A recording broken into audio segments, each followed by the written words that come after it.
Hola, ¿qué tal? Muy buenas noches, bienvenidos a Noticias 22. Qué gusto que nos acompañen Gomancín Rodríguez, Rafael García Villegas, Laura Regis en la interpretación de lengua de señas mexicana por allá. Qué gusto estar con ustedes, Gomancín, Rafa. Así es, bueno, Laura, igualmente, igual con todos ustedes, amigos, tenemos mucho que compartir el día de hoy.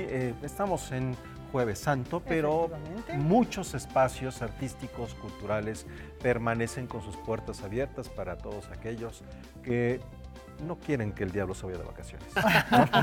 E inclusive, si no es el teatro o algún recinto cultural, ¿por qué no? Que también son recintos culturales, ir al cine. Julio López nos trae algunas recomendaciones y antirrecomendaciones cinematográficas. Efectivamente, y bueno, vamos a hablar de fotografía. Martin Parr se presenta en la Galería Nacional del Retrato en Londres.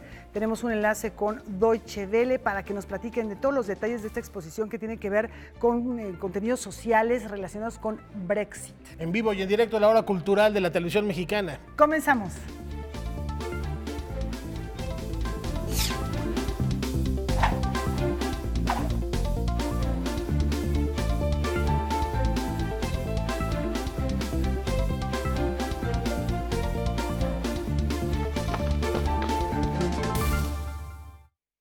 Bueno, vamos a comenzar con el tablao, con un brindis por la danza flamenca del bailaor Ricardo Osorio. El niño despertará ese diablo que lleva dentro. El bailaor Ricardo Osorio, mejor conocido como El Niño, presenta su espectáculo Santé, dicen que el vino es bueno para el corazón en el Foro Contigo América. Se trata de una coreografía que bien puede sumergir al espectador en los diferentes estados emocionales que invitarlo a brindar por la salud y la danza flamenca. Es una experiencia personal que viví hace algunos años y es más bien acerca de los excesos, de los miedos y como de la psicología del ser humano, en justamente cómo enfrenta los miedos y la pérdida de personas, de cosas que puede haber entre todo ese laberinto. Manejamos distintos palos o ritmos, como nosotros llamamos en el flamenco palos, como son el martinete, la solaprubería, las alegrías, la farruca, los tangos y el taranto. Y bueno, pues con muy poca escenografía, pero creo que es suficiente, tratamos de manejar un ambiente muy íntimo con 2 lámparas, tratando como de no tener tanta iluminación de pues lo que tiene el teatro, sino más bien como formando un círculo muy pequeño. Y bueno, así es como se lleva a cabo toda esta historia. También se involucra un poco el vino tinto en este caso. Y hay corchos que ponemos y también manejamos a lo largo de la coreografía. Más de 15 años dedicados al flamenco respaldan al bailaor mexicano que en esta ocasión presenta una coreografía de 1 hora en la que participan 4 personas en el escenario, entre guitarras, cante, palmas y baile. Pues yo creo que el flamenco es una danza que por sí sola habla de todos los sentimientos, ¿no? Y todo es como muy neurótico, me refiero a que la alegría no es como algo muy ligero, suave, sino es o muy alegre, o muy triste, o con mucho coraje, o con mucha tristeza. Entonces, yo creo que por eso es un lenguaje con el que se facilita muchísimo contar cualquier tipo de historia, porque ya tiene como de fondo demasiado peso emocional. Santé se puede ver los sábados 20 y 27 de abril a las 19 horas. Noticias 22, Karen Rivera. Bueno, ahí tienen ustedes, esto es parte de lo que ocurre en nuestro país. Recuerden que si bien la danza flamenca es algo muy tradicional de una zona de España, aunque representa a España solamente de una zona de España, aquí en México ha tenido unas repercusiones enormes y bueno, qué decir como parte de la cultura popular mexicana, dado que muchos bailes tradicionales tienen una influencia tanto de Asia como de Europa que se conecta a través del flamenco. Hay un proyecto muy interesante, tratar de encontrar a través de la música de España del siglo XVI esos aires del resto del mundo que terminaron por conformar lo que hoy popularmente conocemos como flamenco. Algo muy emocionante de buscar y de indagar. El mundo árabe, por supuesto. Por supuesto. Es la tradición el Medio Oriente, gitana y también una fusión. Y es el duende, no el diablo, el que anda suelto. Sí. Bueno, los dos yo creo que... No, sí, quién sabe. Sí. Cada quien sus conciencias. Sí, uno tiene más diablo que duende a veces, ¿no? Seguramente. Y sobre todo a la hora de subirse a un tablao.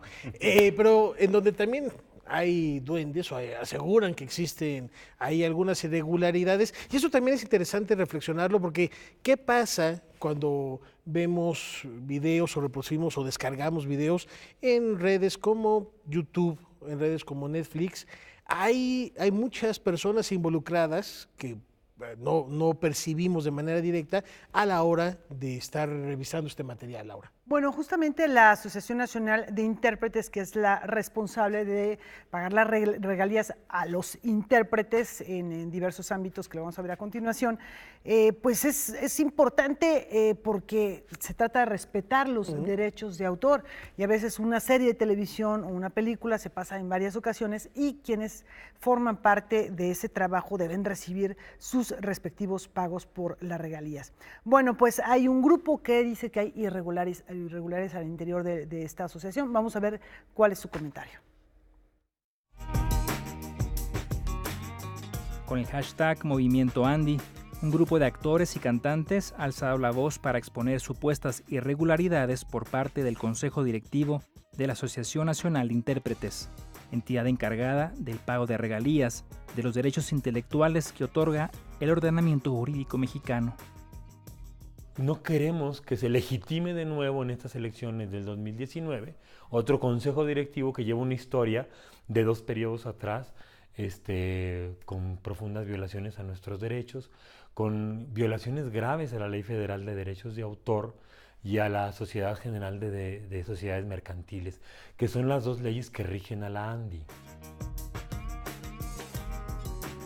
De acuerdo con el actor y director de escena Felipe Nájera, vocero de hashtag Movimiento Andy, sumado a esto, la recolección de las regalías por derechos de autores es vulnerable ante las nuevas plataformas de entretenimiento digital, razón por la que los activistas demandan también legislaciones pertinentes para proteger la propiedad intelectual y de imagen.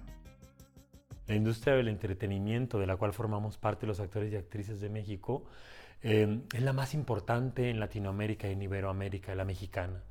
Entonces es un campo muy fértil para que el mismo país se dé a conocer, es un campo muy fértil para que otras empresas y otros países estén produciendo aquí. Actualmente en la plataforma de Netflix, por ejemplo, tenemos muchos contenidos que no están pagando impuestos y contenidos que no están pagando regalías o derechos de autor por el uso de nuestra imagen y nuestro talento. Eso es algo que la ANDI debe hacer, eso es algo que el INDAUTOR y la Secretaría de Cultura tendrían que estar apoyando para que haya una legislación que obligue al respecto a estas empresas. Para Movimiento Andy, la revisión de las actividades del Consejo Directivo de la ANDI y la regulación legal de las nuevas plataformas de entretenimiento fortalecerán la producción artística y cultural en el país. Fortalecen, si se respetan bajo la ley, fortalecen muchísimo la producción misma, bajo lineamientos claros para las producciones extranjeras y por supuesto genera que quienes nos dedicamos a esto tengamos una calidad de vida digna. Para Noticias 22, Omar Vera. Bueno, pues sí, ahí está el trabajo de actores, de actrices, de gente que pertenece al mundo del espectáculo, de la cultura. Y yo creo que, bueno, este es un primer acercamiento dado el movimiento que se está formando y la repercusión que está habiendo en el medio. Vamos a seguir viendo cuáles son otros puntos de vista. Y hay que ver qué pasa en otras latitudes. Lo comentábamos ahorita mientras veíamos la nota con Güemansi de esta legislación, de este reglamento que ya está aplicándose en algunos países de Europa. Así es. Para que si, aunque se haga aquí el programa en México, si hay imágenes que cuenten con esos derechos de autor, simplemente no se pasa. Así es, se cancela. Europa tiene una ley que pasó hace unos días y que es una ley muy polémica, o que ha despertado también mucha discusión allá, porque sí estamos hablando de derechos de autor, pero también estamos hablando de flujos de conocimiento. Entonces, de alguna manera, los opositores a esta ley en Europa decían, nos estamos cerrando las puertas a poder establecer cualquier vínculo con otra parte del mundo. Recordemos que en Europa hay un trabajo de derechos de autor mucho más sólido que en otras partes del planeta y que eso pues también falta que lo regulemos aquí en México. En México hablamos de cine, hablamos de televisión, no hablamos de audiovisual como sí pasa en Brasil. En Brasil la legislación revisa todo lo audiovisual y acá todavía nos falta. Y hay que pensar también cómo funcionan estos flujos de comunicación, quién tiene acceso a los mismos y para qué se están utilizando, porque no siempre es con un fin de lucro, no siempre es con un afán de vulnerar esa identidad o ese derecho de autor. Falta mucho, porque finalmente no sabemos hacia dónde nos están llevando las nuevas tecnologías, sí, pero la habrá distribución que de estas replantearlo. imágenes. Efectivamente, Definitivo. pero bueno, sí hay muchas imágenes que también son de uso común y están también dentro de una legislación y de una regulación. Hay algunos productos culturales que pueden ser utilizados después de 80 años del fallecimiento del creador. Entonces, bueno, se permite que los descendientes disfruten de regalías hasta un cierto momento y después ya pertenece, es un patrimonio común. Depende de quién la interprete, porque si es de Beethoven, ya pasó el tiempo, pero la graba la Sinfónica de Berlín, entonces los derechos en ese momento son de interpretación y no de autoría. Entonces, es un camino muy intrincado. Entramos ahí en un mercado global de copyright, en una confrontación con otros países que tienen una tradición diferente a la del derecho romano, derechos de autor, que a lo de los países anglosajones con el copyright. Y pasó hasta con unas imágenes en las redes sociales con la Torre Eiffel, pasó, ¿no? No podías publicar una imagen de la Torre Eiffel en Facebook porque te la bajaban. ¿Hacia dónde vamos gracias a las nuevas tecnologías? Claro. Vamos a terminar dibujándolas así. Vamos a cambiar de tema porque si no nos vamos a poner aquí, es jueves, nos vamos a deprimir. ¿Qué tenemos? Bueno, tenemos todavía más en el Museo Nacional de Culturas del Mundo. Nos invita a recordar algunos de los capítulos más brillantes de la diplomacia mexicana y uno de ellos, sin duda alguna, nos lleva a Gilberto Bosques, un diplomático mexicano que intercambió la presencia de su familia y de él mismo a quedar prisioneros en un hotel para que algunos europeos pudieran salir en el momento de la guerra. España, a finales de los años 30, era la esperanza de la democracia en Europa que sufría con Hitler en Alemania, Mussolini en Italia y países como Francia parecían frágiles ante la amenaza del nazismo. Lázaro Cárdenas entendía los peligros del fascismo y cuando la República Española, que tenía ideales similares a la Revolución Mexicana, necesitaba ayuda, en nombre de México, diplomáticos como Gilberto Bosques, cónsul general de México en París, se las brindó. La exposición se llama No fui yo, fue México, solidaridad en tiempos difíciles. No fui yo, fue México porque esta exposición trata del trabajo que hizo don Gilberto Bosques para rescatar principalmente a los exiliados que huían de la guerra española y se toparon con la guerra mundial. Pues los pobres salían con una esperanza de España hacia Francia y ahí se topaban con otra guerra y don Gilberto Bosques los rescató, alquiló 2 castillos en los cuales refugió a estos exiliados. Entonces cuando le decían muchas gracias don Gilberto, decía es que no fui yo, fue México. La muestra es a partir de fotografías y experiencias compartidas por los que en su momento vivieron el afortunado cobijo de un hombre excepcional y su familia, don Gilberto Bosques. Pero estas fotografías se las regalan los exiliados a Bosques. De hecho, si vemos las cédulas, son las que ellos hicieron, no son cédulas de la exposición. ¿No? El curador de la exposición no hizo las cédulas, que por cierto se llama Luis Miguel Vargas. Y entonces, pues son ellos los que hacen esta exposición. En realidad, ellos les regalan estas fotografías como agradecimiento de lo que hizo por ellos. Cuando los nazis toman Marsella, don Gilberto queda junto con su familia preso, custodiado por más de un año. Protegió y veló por el bienestar y dignidad de aquellos que refugió. Entonces, ¿qué hace don Gilberto? Pues que era cónsul en Marsella, ¿no? Él tuvo que huir de París. Cuando los nazis llegan a París, se va al norte de Francia, a Bayona, y también es ocupado, y entonces se va al sur de Francia como cónsul, se lleva todo el consulado mexicano a Marsella, y ahí es donde pues hace esta labor. Entonces dice, ¿qué puedo hacer por esta gente? ¿No?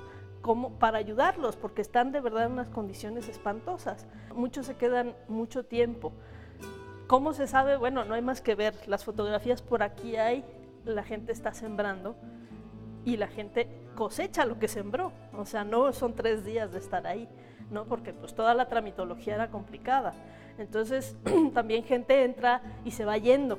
y van entrando otros, o sea, no son los mismos que llegaron y luego se fueron todos juntos, sino que hay un movimiento, ¿no?, de los exiliados que conforme van recibiendo las visas, pues se van viniendo para acá.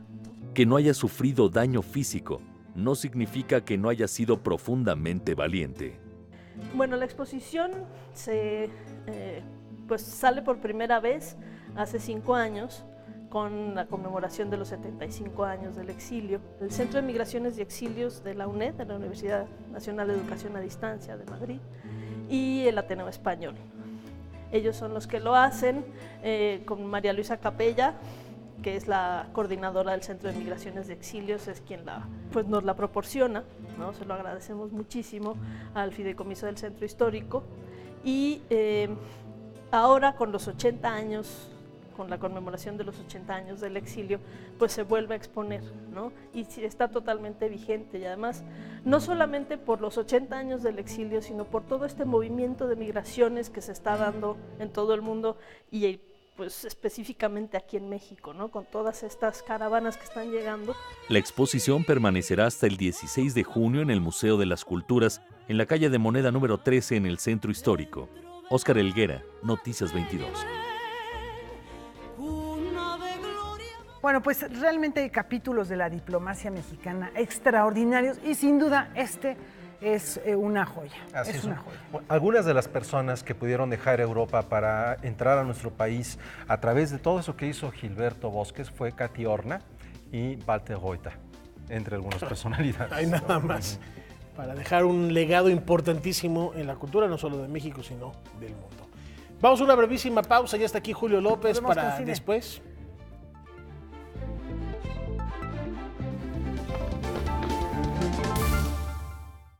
Bueno, es jueves y está con nosotros Julio López. Julio, ¿cómo estás? Muy bien, mi querido Huemanzin, pues Jueves Santo, pero hay mucho que ver en el cine, por supuesto. Jueves Santo, ¿no? de cine. De cine, sí, y hay noticias muy interesantes, como Ángeles Cruz acaba de terminar su primer largometraje como directora, y sus cortometrajes están dándole la vuelta al mundo. Ahorita estuvieron en Egipto, ganaron un reconocimiento. Tuve la oportunidad de platicar con ella hace muy poco, y hablamos un poquito de su filmografía, que siempre ha tenido como eje central a la mujer y a la mujer indígena de la Mixteca de Oaxaca. De hecho, hace casi un año la entrevistaste para Noticias 22 y nos anunciaba que estaba haciéndose de largometraje, ¿no? la entrevistábamos por esta película que se llama Tamara y la Catarina, Así que le es. fue bastante bien y que estuvo nominada a los premios Ariel, que ya pronto también conoceremos a los nominados de este año. No, pero te invito, vamos a conocer un poco de la historia de Ángeles Cruz y su paso por el cine como directora. Perfecto.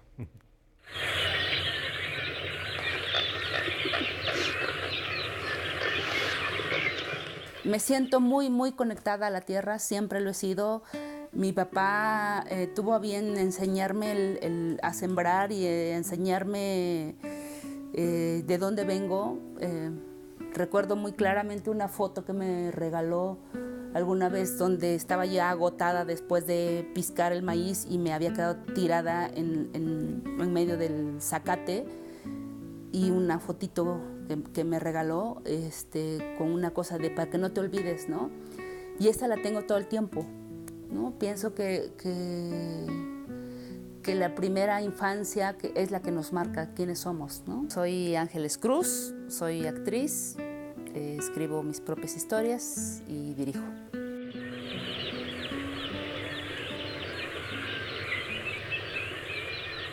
Es como la parte, digamos, pues más entrañable de mis historias, considero yo, ¿no? Trabajar con mi gente, con mi pueblo, con las personas que tenemos, pues, nada, la raíz en común, y las historias las escribo ahí, ¿no? Siempre tengo como esa necesidad de hablar desde lo que soy y desde el retrato de mi comunidad, ¿no? Y empecé como actriz y hasta el 2011 empecé a escribir y a dirigir, ¿no? Empezando con La tiricia, cómo curar la tristeza, luego La carta y el año pasado Arcángel.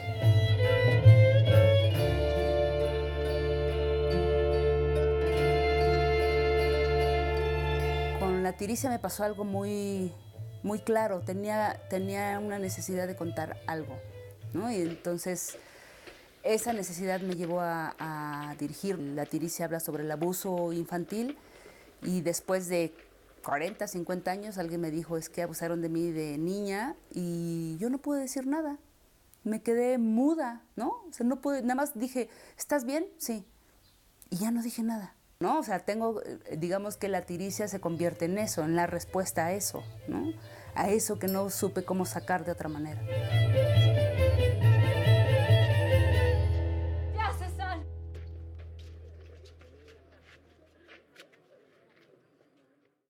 Mira, a mí el caso de Arcángel es el caso de Patrocinia también, ¿no? Patrocinia es una mujer que estuvo en la tiricia y en la carta trabajando conmigo y es una mujer que no tuvo hijos, que no tiene familia y que vivía en el abandono, ¿no? Pues me la llevé. Agarré una sábana, la limpié, la eché a mi carro, me la llevé. La llevamos al hospital, ¿no? Para sanarla, y después de 3 meses era imposible encontrarle un lugar, o sea, no había un asilo que se hiciera cargo, visitamos todos los lugares, y la impotencia me llevó a escribir Arcángel.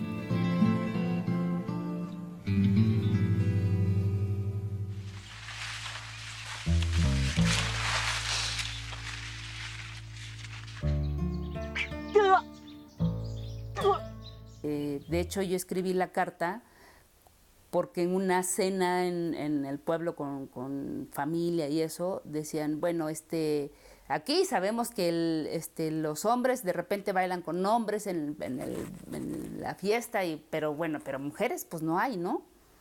Y yo, ¿cómo que no hay mujeres lesbianas? No, pues no hay. ¿Quién?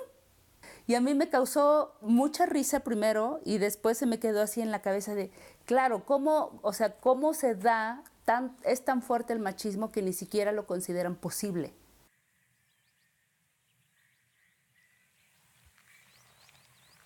Pásale.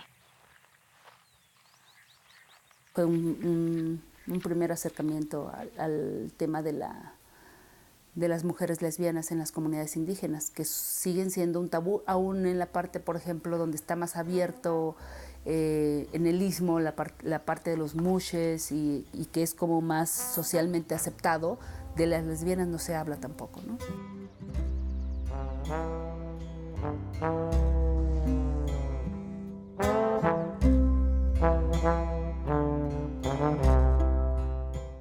Estoy a punto de arrancar mi ópera prima, Nudo Mixteco. ¡Ay, qué miedo! A unos días.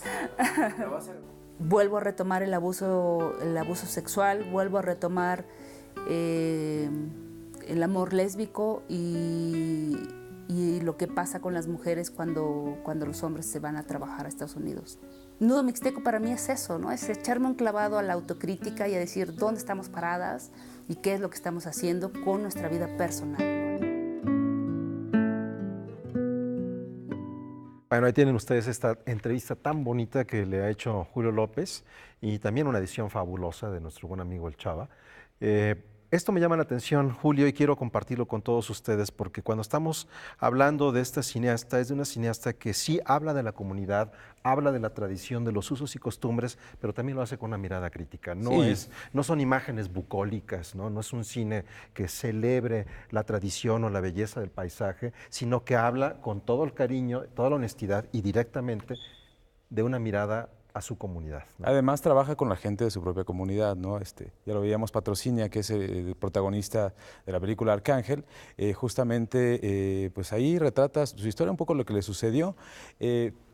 Ángeles Cruz, de verdad que yo ya estoy esperando muchísimo qué va a suceder con el Nudo Mixteco, que ya está filmando, que más bien ya terminó de filmar y que ahora comenzará este largo proceso de edición y su carrera rumbo a festivales y, por supuesto, luego su llegada al cine. Y hablando justamente de cine nacional, este fin de semana llega a la cartelera comercial El Complot Mongol, el tercer largometraje del director Sebastián Del Amo.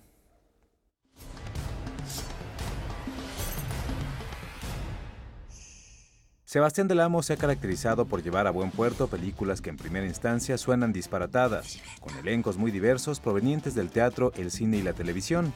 El Complot Mongol no es la excepción. se aproveche de la investigación para quebrarse a los que le caen gordos.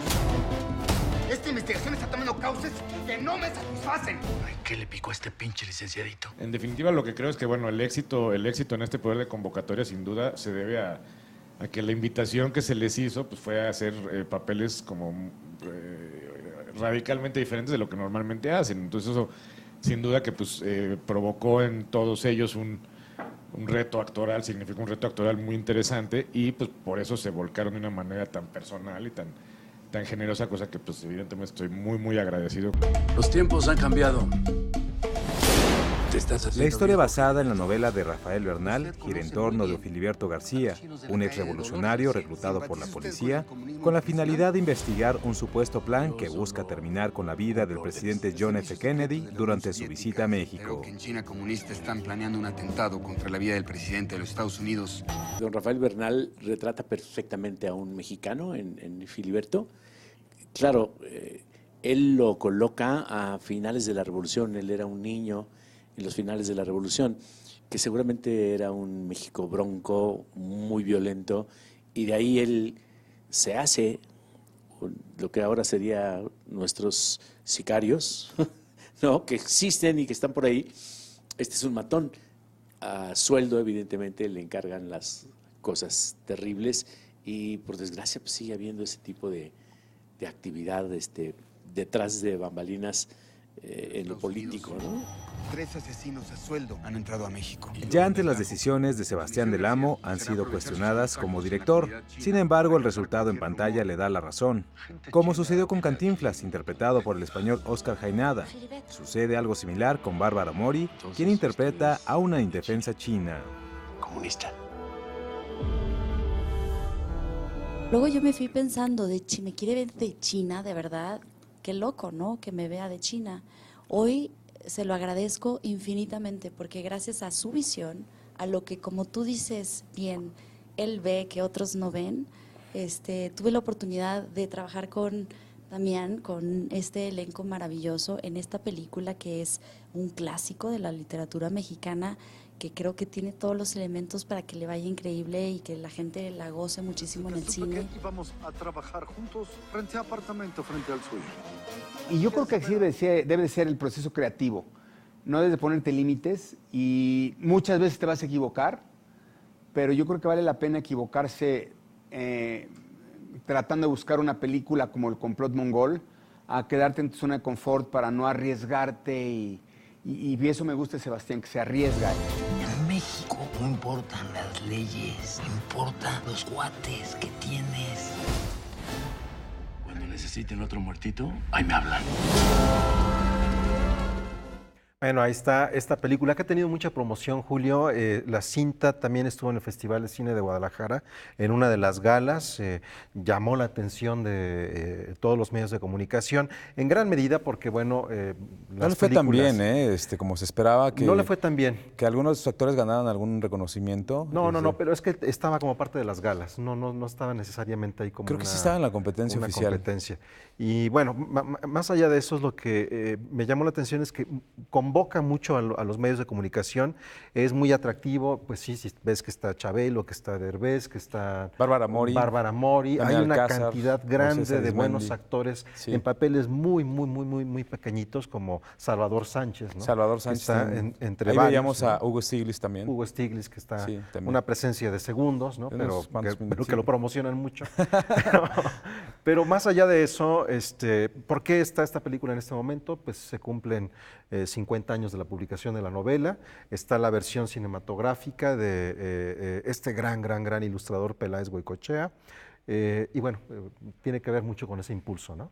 Pues sí, digamos, a final de cuentas el público es el que siempre tiene la última palabra, ¿no? Hay que recordar que hace 8 días justo hablábamos de No manches Frida y que nosotros hablábamos bastante fuerte de lo que significaba la película, pero a final de cuentas el público reaccionó, recaudó más de 100 millones de pesos y 1.8 millones de espectadores la fueron a ver, así que bueno, pues ahí, aunque nosotros digamos lo que digamos, ¿no? El que tiene la última palabra y el que gasta su dinero, para bien o para mal, es el público, ¿no? Bueno, entonces es otra cosa. Eso es mercado, sí. no es cinematografía. Sí, pero bueno, esperamos que le vaya muy bien esta película de Sebastián del Amo, porque además además este fin de semana, digamos que está flojito, ¿no? También Bastante. ya esperando justo el estreno de Los Vengadores, que ese sí viene con todo, ¿no? Ha roto todos los récords. También ahí en la cartelera está la película de Gauguin en Tahití, que es una buena opción. Y también está Mirai, que es una película... Ajá, Mirai, que es una película animada que estuvo compitiendo por el Oscar en la pasada edición de esta ceremonia. Y está sensacional, solo viene por Cinépolis, así que solo la podrán encontrar ahí, pero la verdad que vale muchísimo la pena. Estuvo justo también en la pasada edición del Festival de Cine en Guadalajara, donde se llevó el reconocimiento en esta nueva categoría. Así es, ¿no? así es. Pero bueno, te invito a ver algo más, ¿no? También hay otros proyectos que vinculan el cine, la ecología y, por supuesto, el trabajo social. Vamos a ver de qué se trata. Hace 2 años nació la Brigada de Rescate de Orquídeas del sureste de México, Ecosur, cuyo objetivo es capacitar a las comunidades rurales con el fin de aprovechar de manera sustentable los recursos naturales, principalmente las orquídeas, debido a que algunas especies están en peligro de extinción. A nivel mundial se conocen más de 28,000 especies. En México florecen 1,200. El 40% de ellas son endémicas y se concentran principalmente en el Soconusco, Chiapas. Nosotros trabajamos en 2 reservas de la biosfera muy importantes a nivel nacional, que son la Reserva de la Biosfera del Triunfo y la Reserva de la Biosfera del Volcán Tacaná, en donde trabajamos con las comunidades, los capacitamos en un proyecto que se llama Café Orquídea, para que se pueda implementar a largo plazo un valor agregado a este café.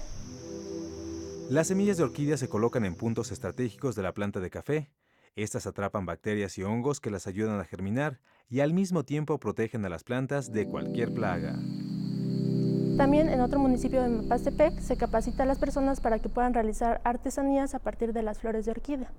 En lugar de vender las orquídeas a un precio muy bajo y promover el saqueo ilegal de ese recurso, pues se utiliza ese tipo de táctica para poder llegar a las personas en las comunidades. Su meta es incidir en varios estados de la República Mexicana, desde diferentes perspectivas como la económica, la social, la ecológica y la artística. Es por eso que han tomado el cine como herramienta de cambio social. Ahorita estamos trabajando con unas cápsulas que queremos como también que tenga esta parte audiovisual o visual en la brigada, ¿no? Estamos, como cada uno de los integrantes tenemos un proyecto diferente en una comunidad diferente en el país. Estamos trabajando en una serie de cápsulas donde expliquemos nuestro trabajo en nuestra comunidad.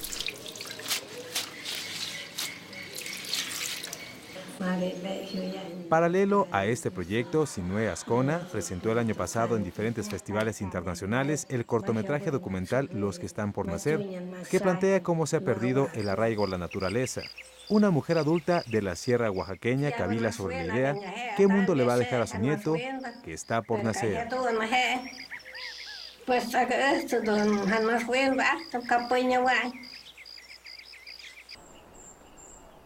Qué interesante documental, Julio, y dices que lo podemos encontrar en YouTube. Sí, son varios, en realidad son varias cápsulas, ¿no? El último que veíamos está en YouTube, también está el de Café Orquídea, sí lo pueden encontrar, como pues de esta manera, digamos, están haciendo justo este trabajo, no solamente de labor social, sino también de difusión del trabajo y de alguna manera también pues ayudan a la gente que conozca más sobre las orquídeas, ¿no? Yo no sabía que muchas estaban en peligro de extinción, por ejemplo. Muchas están en peligro de extinción, hay muchas en América.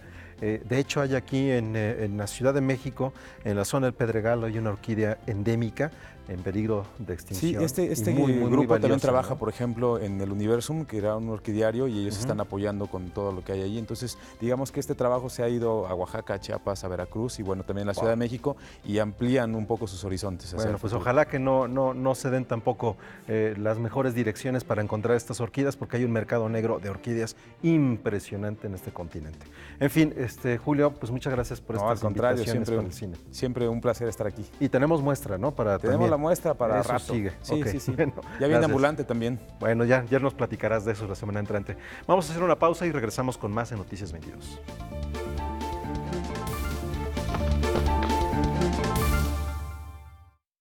Bueno, pues hoy vamos a platicar acerca de una exposición de un fotógrafo llamado Martin Parr en la Galería Nacional del Retrato en Londres, y para ello nos enlazamos con Deutsche Welle.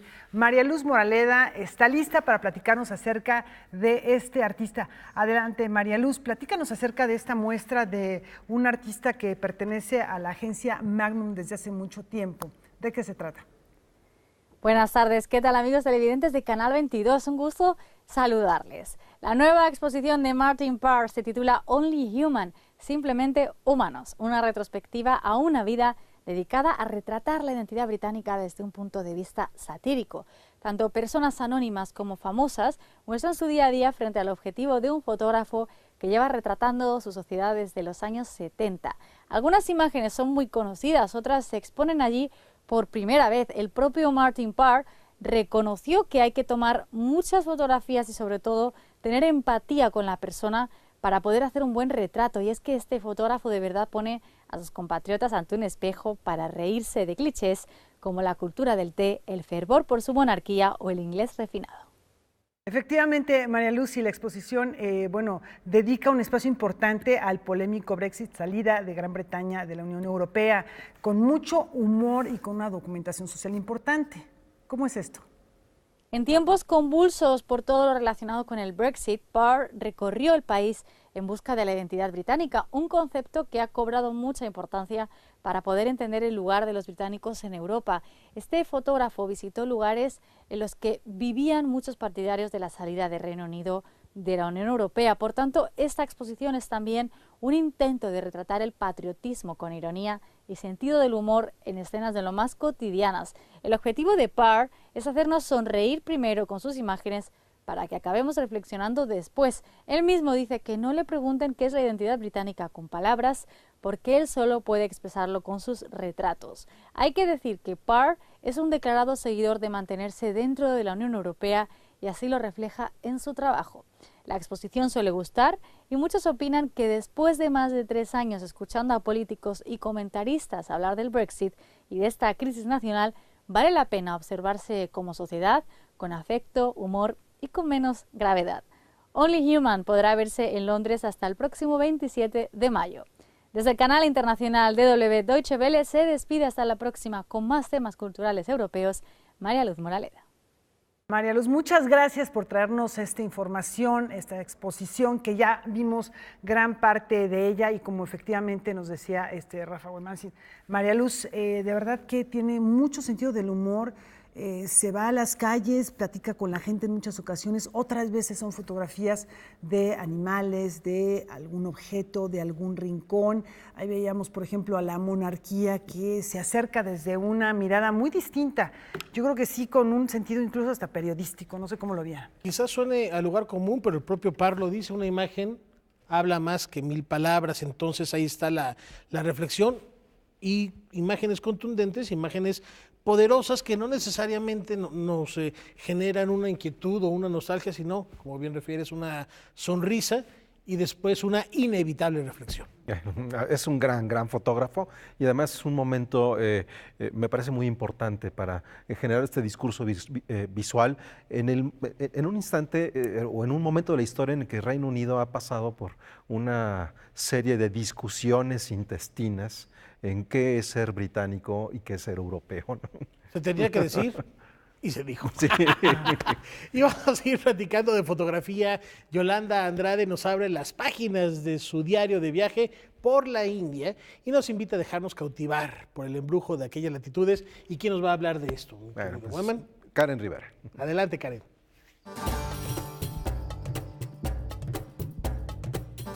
¿Qué tal amigos de Noticias 22? Los saludo con gusto desde el Museo Nacional de las Culturas del Mundo, donde se exhibe la muestra El hechizo de la India de Yolanda Andrade. Esta fotógrafa mexicana se considera una viajera antes que una turista. En 2006 y 2010 viajó a ciudades como Calcuta y Nueva Delhi del país asiático, donde retrató los rostros más emblemáticos, los olores, los sabores, los colores que cautivaron su mirada.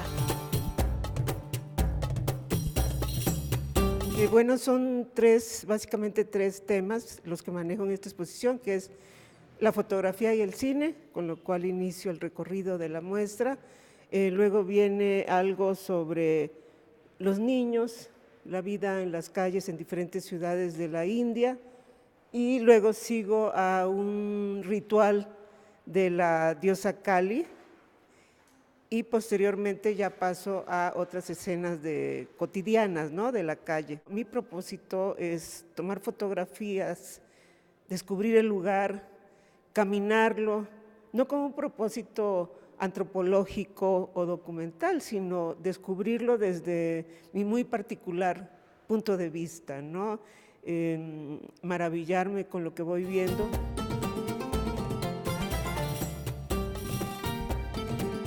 Una de las fotografías más emblemáticas de Yolanda Andrade es la que se encuentra a mi lado izquierdo en la parte de abajo, donde se observa la fachada de un cine de la India y al fondo el cartel que promueve la película Dios creó a la mujer, protagonizada por Brigitte Bardot en 1956.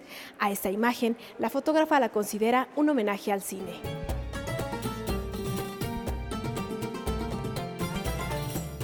Es un viejo cine, porque los hindúes son muy aficionados a las películas, y lo que me atrajo fue que era ya un cine viejísimo. Es un recorrido de mi mirada, de mis descubrimientos y también de mi historia, de mi experiencia, porque en algunas de las fotos, como las del cine, pues se ve la memoria que tengo de cuando era niña, que veía yo mucho cine y que sigo viendo, por supuesto.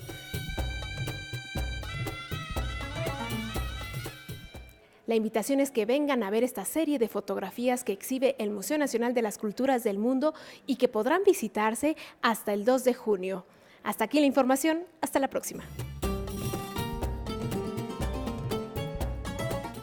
Yolanda Andrade es una gran fotógrafa y además la India es uno de estos espacios en el planeta que a donde quiera que se voltee se van a encontrar una cantidad de símbolos, de elementos y de hechos cotidianos con una carga histórica a veces de miles de años, ¿no? Esa imagen, ese colorido que aunado a la sensibilidad del artista de la lente, como lo es Yolanda, pues nos regala esta gran exposición. Muchas gracias, Karen, por el reporte, y si podemos ir a ver esta muestra. ¿Y qué más podemos hacer, Laura? Bueno, por si fuera poco todo lo que les hemos venido platicando durante estos días de asueto, estos días de descanso, para muchos días de recogimiento desde el punto de vista religioso, pero que hay tiempo para hacer algunas actividades. Aquí tenemos ciertas sugerencias que seguramente les van a llamar la atención.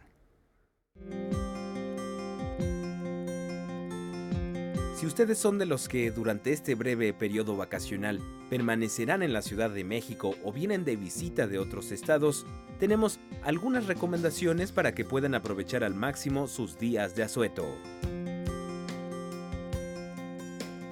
¿Qué les parece dar un recorrido por el complejo cultural Los Pinos, donde además de conocer un rostro de la historia nacional hasta ahora desconocido, se presentará un ciclo de cine mexicano de la época de oro en complicidad con la Cineteca Nacional como parte de Circuito Cineteca?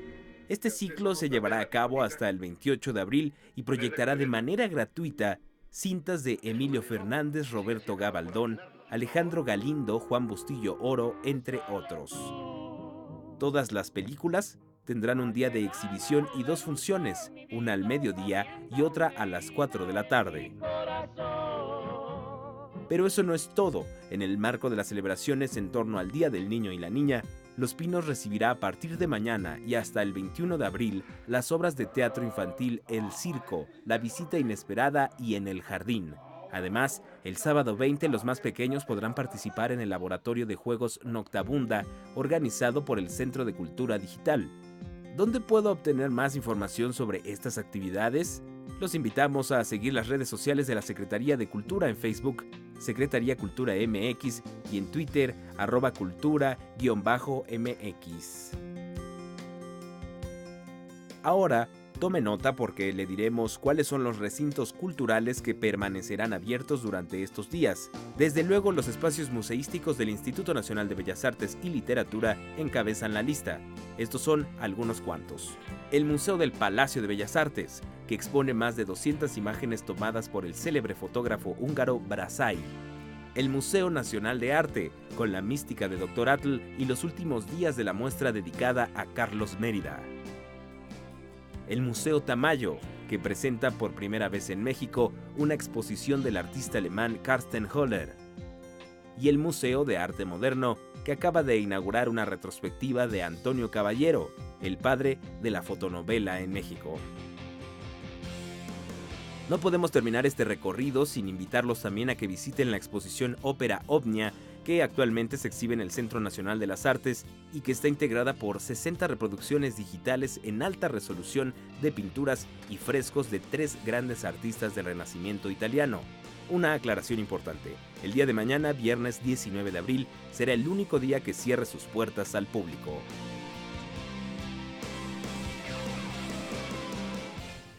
Oigan, no, bueno, pues, ¿qué quieren? Fotografía, arte antiguo, arte contemporáneo, arte mexicano del siglo XX. Bueno, tienen para, de verdad, pasársela muy, muy bien. Mañana les vamos a tener más recomendaciones por si estas no hubieran sido suficientes. Estén al pendiente. Bueno, ¿y qué te parece, Rafael, Laura, amigos? Sí, hacemos una pausa porque todavía hay más, ¿no? Gracias.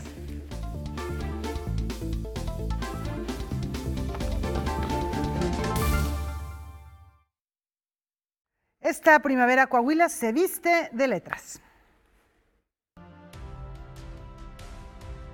Del 10 al 19 de mayo, el estado de Coahuila celebrará la 22ª edición de su Feria Internacional del Libro, acontecimiento cultural que se ha posicionado como una cita obligada para los lectores del noreste mexicano. Este año la oferta es de más de 300 actividades literarias, artísticas y culturales, con Sinaloa y Japón a la cabeza como estado y país invitado respectivamente, recordando que es centenaria la relación que hermana a Coahuila con el pueblo nipón.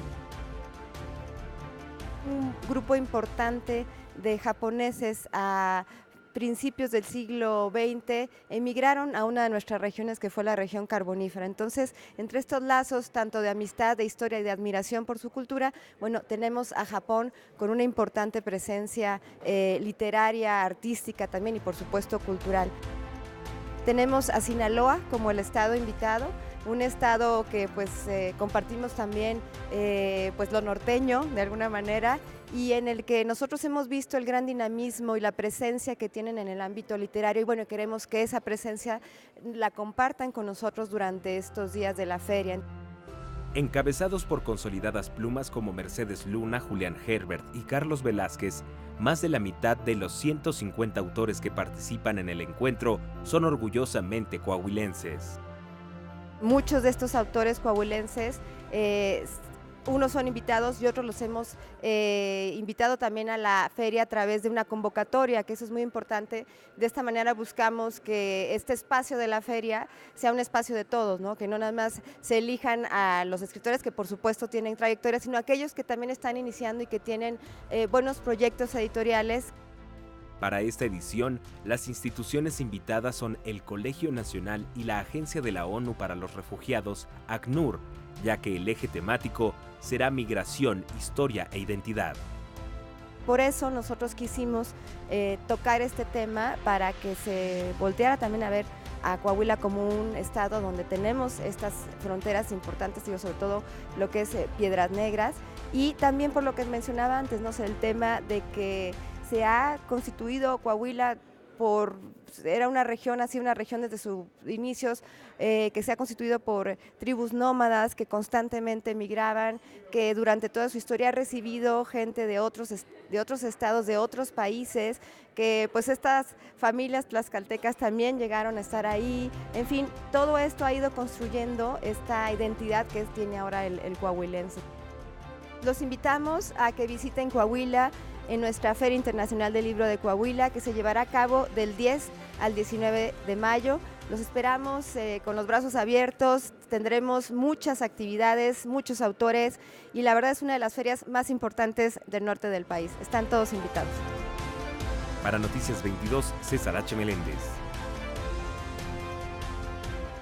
Bueno, esto estará muy próximamente y por supuesto en Canal 22 tendremos muchos más detalles. Y tenemos todavía opciones en el mundo escénico, Rafael, para estos días. El teatro, me encanta la propuesta. La dramaturga Alejandra Chacón está convencida de que el cuerpo que habitamos comenzó su travesía no en el momento que nacemos, sino siglos atrás. En el Teatro La Capilla se presenta la obra Un cuerpo en migración, dirigida y escrita por Alejandro Chacón, interpretada por la actriz española Amaya Mújica. La obra es un monólogo que cuenta la historia de 6 personajes y sus circunstancias e invita a la reflexión en temas como migración, cultura y genes. La verdad que podría ser el tema de muchas épocas, porque en realidad pues, la historia de la humanidad va como por ciclos, ¿no? Y ha habido migraciones, y ha habido cambios, y ha habido cambios completamente enormes de políticas y sociales en países, que uno afecta al otro, tal. Entonces, en realidad es la historia del mundo un poco, ¿no? Pero sí que es una obra que de una forma como fantástica, diría yo, explica cosas muy actuales o cosas que pueden ser relevantes para cualquiera, en cualquier sitio del mundo y en cualquier momento. Va como hacia el asunto de los genes y del linaje del personaje que está como un poco cuestionándose un poco de dónde viene, ¿no? Entonces, era más bien como tratar de hacer un homenaje como a esa mezcla y a esa necesidad de migrar y de irse y de ver y tal vez de regresar y volverse a ir o de quedarse, pero como de mezclarse y de intercambio. La obra surge por la forma en que el autor ha observado el proceso de criminalización que los estados han hecho de la migración en este siglo. Por un lado habla de ese movimiento y mezcla, como también de las historias protagonizadas por mujeres. Es una especie de guiño a una nueva apropiación del cuerpo femenino en los hechos y a la imaginación. Ese otro tipo de migración en los territorios de las ideas y los conceptos. ¿Y los pequeños? Son grandes también y están fuertes. Estoy seguro de que podrán seguir a sus madres durante la carrera. Al ser un monólogo, los cambios de personajes son constantes y veloces. Todo un reto para la protagonista Amaya Mújica, quien presentó Un cuerpo en travesía en su versión en inglés en Londres, ciudad donde se estrenó la obra. La idea fundamental para cambiar de personaje era buscar la fisicalidad de cada uno y empezamos a abordarlos desde el movimiento. Entonces era un poco cambiar el cuerpo, ¿no?, de una persona a otra para que se entendiese que es otra persona, un poquito la voz, porque sí que es verdad que tengo que cambiar de personaje como de una palabra a otra muchas veces, es un cambio muy rápido. La obra se gestó en Reino Unido, donde se presentó con éxito. Ahora se estrena en México en su versión en español, en una corta temporada de 6 funciones, los sábados en el Teatro La Capilla hasta el 11 de mayo. Noticias 22, Huemansin Rodríguez. De pronto, a lo lejos, vio como una parte del grupo estaba siguiendo. Bueno, la obra está bien interesante, la verdad sí ¿La me pareció. recomiendas, Huemansin? Me pareció Bueno, un trabajo ahí está. muy interesante. Tiene corta temporada, así que aprovechen y pueden visitarla en el Centro Cultural La Capilla y ahí se encuentra, ¿no? Muy buenas opciones de teatro actualmente. Para aprovechar las vacaciones al máximo. Y nos vamos a despedir, como es costumbre, con música, con el padre de la opereta austriaca. Miren que en Austria se han dado grandes músicos. Y se trata de Franz von Suppé, que nació un día como hoy. Y lo vamos a recordar entre hace sus 200 obras. Años. Exactamente, hace 200 años. Entre sus obras más célebres está Poeta y Campesino, que es verdaderamente una joya y una pieza infaltable en los repertorios musicales, en las salas de concierto, a lo largo y ancho del mundo. Muy buenas noches. Con esto los dejamos. Nos vemos mañana y mañana tenemos cosas bien interesantes. Van a ver que sí.